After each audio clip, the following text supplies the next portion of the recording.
रणजित सिंग देवल या दोन IAS अधिकाऱ्यांच्या मनमानीमुळे ही गोष्ट जर घडत असेल तर याला प्रतिबंध करणं हे फक्त चळवळीतल्या कार्यकर्त्यांचं किंवा विरोधी पक्षांचं काम नाही। या निमित्तानं आम्ही सगळ्या राजकीय पक्षांनाही विनंती करतो की आपण एकत्र येऊन लढल्याशिवाय यश मिळणार नाही। आम्ही सपकाळ साहेबांना दोन गोष्टींची आमंत्रणं या चर्चेच्या निमित्तानं दिली।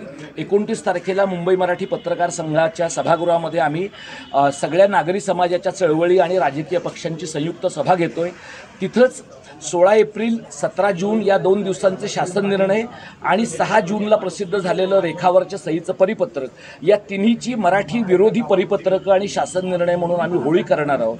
त्यामध्ये काँग्रेस पक्षाचं प्रतिनिधित्व करावं अशी आम्ही त्यांना विनंती केली आहे। त्यांनी ती मान्यही केली आहे आणि आझाद मैदानामध्ये 7 जुलैला जे धरणं आंदोलन करण्याचा नागरी समाजातल्या चळवळींचा प्रयत्न आहे त्याही प्रयत्नामध्ये राजकीय पक्षांच्या लोकांनी सहकार्य करावं अशी आम्ही त्यांना विनंती केली आहे। तुम्ही पत्रकार मंडळीसुद्धा चळवळीतल्या लोकांकडे एवढ्या मोठ्या संख्येने कधी आलेला आहात असं माझा अनुभव नाही आहे, पण तुम्ही आलेले आहात कारण आम्ही आज नागरी समाजाच्या चळवळी आणि राजकीय पक्ष यांच्यातली सीमारेषा पुसून काढून मराठीचा मुद्दा, तिसऱ्या भाषेच्या सक्तीचा मुद्दा आपल्या सगळ्यांच्या एकत्रित लढ्याचा मुद्दा होईल या टप्प्यापर्यंत आलेलो आहोत। मला खात्री आहे की जोपर्यंत निसंदिग्ध शब्दात सरकार हा निर्णय मागे घेत नाही तोपर्यंत इथनं मागे हटण्याची आमची कोणतीही इच्छा नाही। पण नाही। सर आता शालेय शिक्षण मंत्री आणि जे राज्यातले मंत्री आहेत आशिष शेलार ते म्हणतात की आम्ही सक्ती नाही केली, आम्ही पर्याय म्हणून हिंदी भाषा दिलेली आहे। असं आहे की शालेय शिक्षण मंत्री हे कोणाच्या दबावाखातर बोलतायत हे तुम्हा पत्रकारांना अधिक माहिती आहे।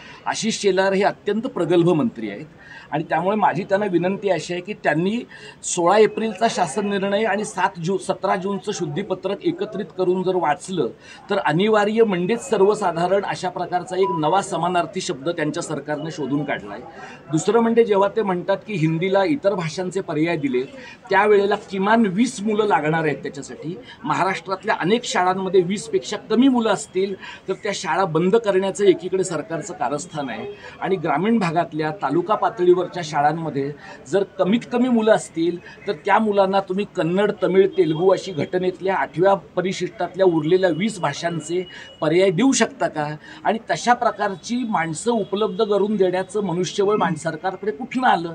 आणि एवढं मनुष्यबळ जर 20 भाषांसाठी आहे तर अमराठी शाळांमध्ये मराठीची सक्ती करण्यासाठी हे मनुष्यबळ कुठे जातं? त्यामुळे सरकारला बाकीच्या 18 भाषा 20 भाषा तोंडी लावायला हव्या आहेत, त्यांना हिंदीच हवी आहे कारण हिंदीची सक्ती करणं, तिसऱ्या भाषेची सक्ती करणं हे महाराष्ट्रातल्या सांस्कृतिक राजकारणाचा पट बदलून ठेवण्यासाठी संघ आणि भाजपला अत्यंत आवश्यक किंबहुना निर्विवाद आवश्यक आहे। सगळे पक्षांचे जे राजकारणी नेते आहेत त्यांना आपण भेटलेला आहे? आम्ही सगळ्यांना भेटतोय। 2 दिवसांच्या पूर्वी आम्ही विनंतीपत्र सगळ्यांसाठी सादर केलं, त्याला पहिला प्रतिसाद भारतीय राष्ट्रीय काँग्रेसच्या प्रदेशाध्यक्षांनी दिला। आता आम्ही राष्ट्रवादी काँग्रेसचे दोन्ही गट, शिवसेना पक्षाचे दोन्ही गट,